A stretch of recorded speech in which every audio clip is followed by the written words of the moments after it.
Magandang araw sa inyong lahat and welcome back to my YouTube channel.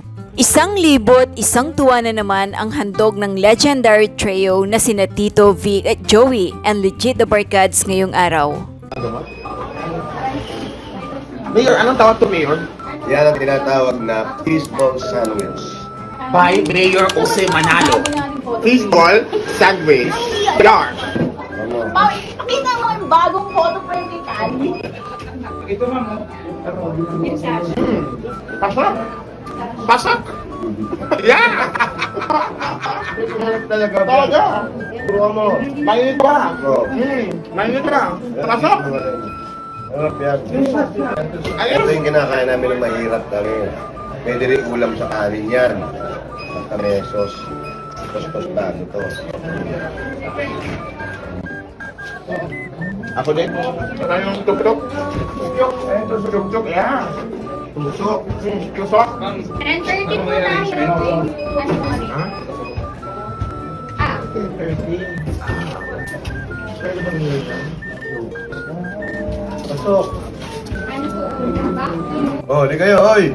Manood kayo. Huwag lang. Mga kami dito, hindi kami madamot. O, di ka na, ha? Manood kayo. Ano rin yung pagkain namin? Sorry lang.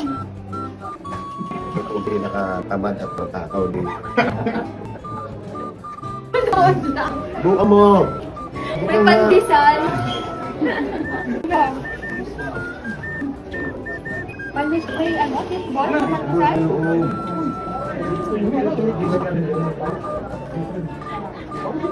Yung mas natin. Mamaya, itong kako. Kasi mamaya. Alawan dito.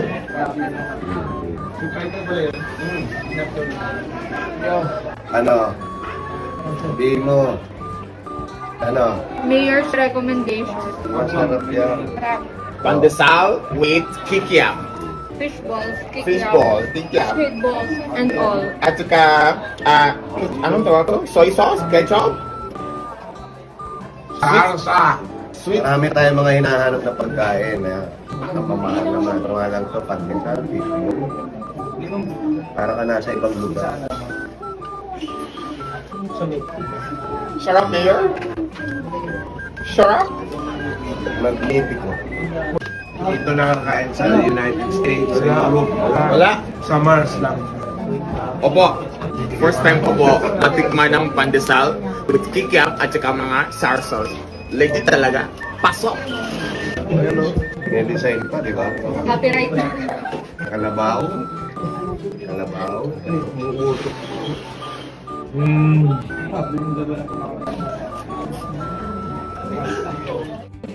Uy, ito ba yun? Friends, tignan nyo. Siya nga. Siya yun, isasali sa TV5. Uy, hindi ako naniniwala. Ito si... Magaling yan. Kabisado ka na geography. Magaling sa geography to. Na-mental block yan eh. Hindi, magaling yun. Mag-audition to. Monday, Thursday, tsaka Friday. Push Joey, tignan nyo. Ang ala, tignan nyo. Pupunta to. 3 to 5 p.m. dito sa TV5. Kasi mag-audition. Magaling yan. Taray! 50,000? So kayo kaya 50,000? Tara na! Dalian mo! Sa Sugod Bahay mga kapatid portion ng AAT, sinugod ni Mayor Jose Manalo at ang kanyang Dapper Guards na sina Wally Bayola at Zombie ang Barangay 73, Zone 7, Caloocan City.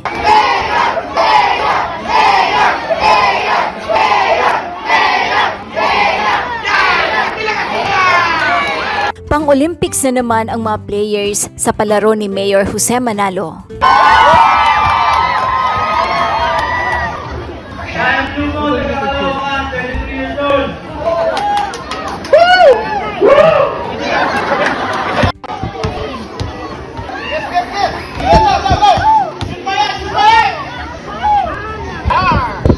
Ako si Rodrigo Gundala.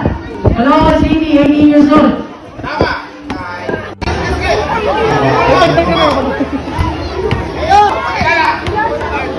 Ako Lawrence Tarapon. Bata 73, 19 years old. Taga Caloocan City. Wala nang lumubog.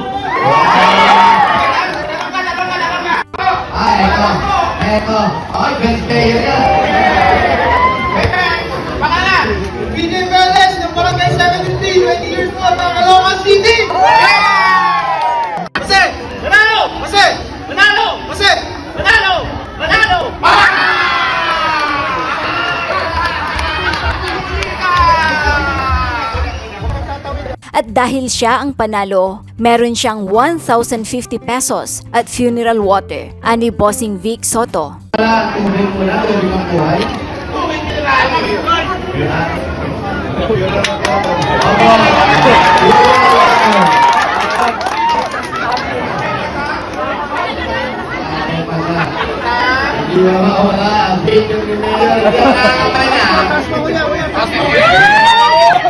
Bigyan natin na!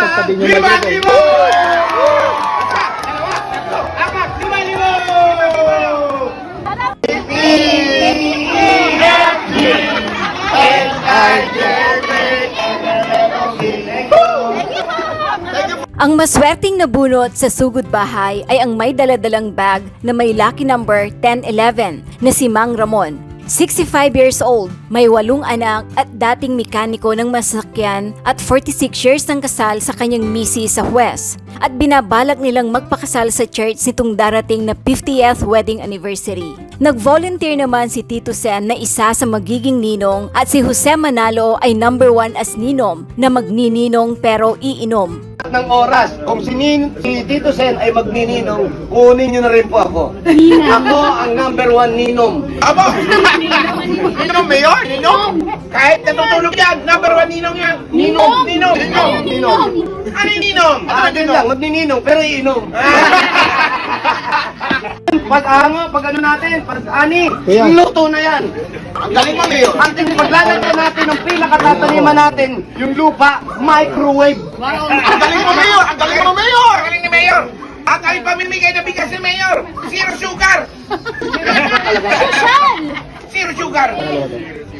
Nakatanggap si Mang Ramon ng mga regalong appliances galing sa Hanabishi na bigay ni Bossing Vic Soto gaya ng Hanabishi Vacuum Cleaner, Hanabishi 8 inches desk fan, Hanabishi Coffee Maker, 5,000 pesos from TNT, Ifonjisol mo at 50,000 pesos cash. Sa singit portion ng EAT, pinasiklaban tayo ng matinding awit ni Diana Solomon from Gimba, Nueva Ecija. Panoorin ang kanyang version ng Buwan.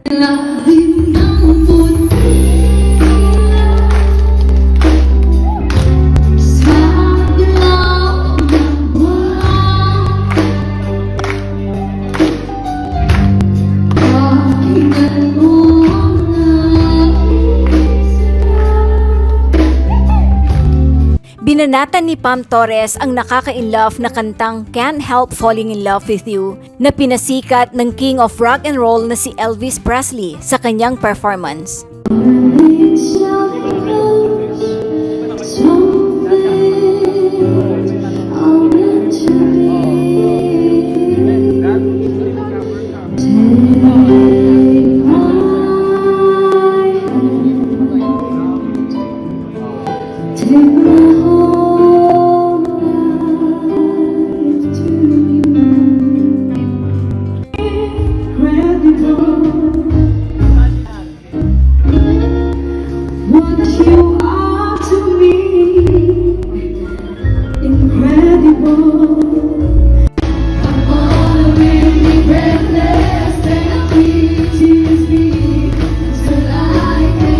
Tila kakaiba ang gamit ni Bossing Vic Soto sa pag-vote sa singit.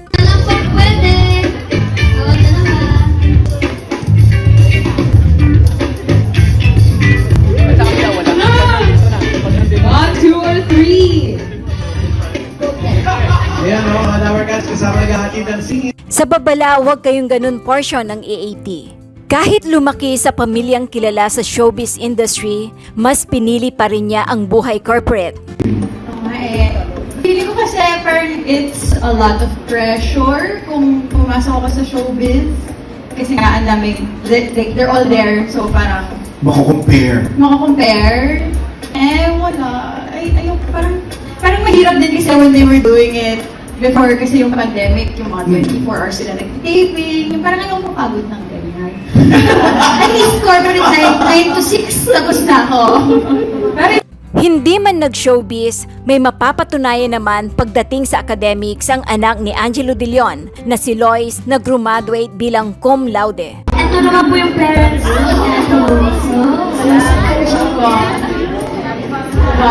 Wow. Yun o. Kasi Psychology, di ba psychology din gusto mo? Opo, pero parang mahirap eh.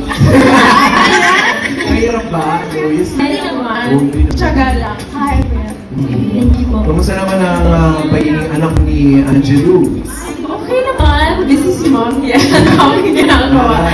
So, wala. Normal lang. Minsan, Konsehala na rin. Oo. Konsehala. Opo. Minsan, I forget ka na artista si mommy. Talaga. Pagka sa bahay, kasi di ba napaparoon natin siya lagi sa mga telenovela. Sa bahay ba parang medyo ganun din yung... Hindi. Not at all. Kapag sa labas, super extrovert si mommy, manaldal. Pero pag sa bahay, grabe, tahimik siya. Like mother, like parents, mukhang nakuha ni Calvin ang kanyang galing sa pagsagot sa kanyang beauty queen turned actress mom na si Nina Ricci Alagao at sa amang si Michael Flores. Ay ko po, former beauty queen Nina Ricci Alagao Flores. No. Tatay, former may buhok. Michael John Flores. Patay ko pa uwi. Ano ito naman po sa buhok? Si Michael Flores. Ano ba kayo, Kuya Calvin? Feeling ko po si tatay ko. If not, mag-grab na lang po ako pa. Ikaw nag-aaral ka ba? Nag-aaral siya Nag-aaral. Kanino pa ba makukuha ni Joshua ang kanyang height? Kundi sa kanyang mami na si Marina Binipayo. Alamin kung bakit hindi siya sumunod sa yapak ng kanyang celebrity parents. Sino mo ng parents mo? So, yung parents ko, yung stepdad is Ricardo Cepeda. Then yung mom ko is Marina Benibayan. Marina. Tama si Abby ba o si Ricardo sabi na athlete siya? Oo. Athlete ka daw ba? Athlete ako, pero right now, hindi. Pero tama. Anong Dati. sport? Anong sport? I used to play basketball and volleyball dun. Sa Middle blocker yan? middle blocker. Ang sakit na hanggang ka ganun. Ha? Alam mo ano, no? Hindi kasi sila dati. Oo, meron ako ng mga laro nila dati. Sa Binild sila. Oo. Alan and Friends. Kabila. Sa kabila lang po. The 21st night of September, love was changing the minds of pretenders, and chasing the tides away.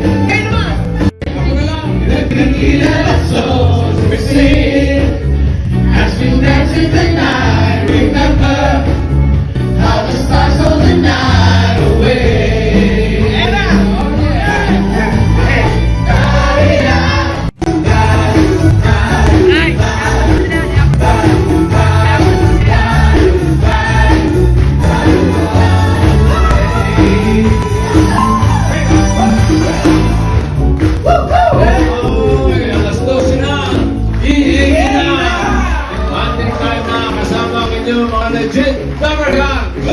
Ating abangan ngayong araw ang singit. Gimme 5, Laro ng Henyo. PM is the key. Sugod bahay mga kapatid. Babala, huwag kayong ganun, oy. Legit the barkads ako at itiri ni Miss Tapsi. Ilang minuto na lang ay muli na naman nating makakasama ang kukumpleto sa ating pananghalian. Ang kasakasama natin sa Tuwa't Saya, E80 TVJ The Barkad sa TV5. Ngayong alas 12 ng tanghali, handang-handa na ang TVJ Legit The Barkads na pasahihin muli tayo mula Apare hanggang Hulo, maging sa buong mundo. Mag-subscribe at i-click ang notification bell para sa mga susunod na video updates. Maraming salamat po.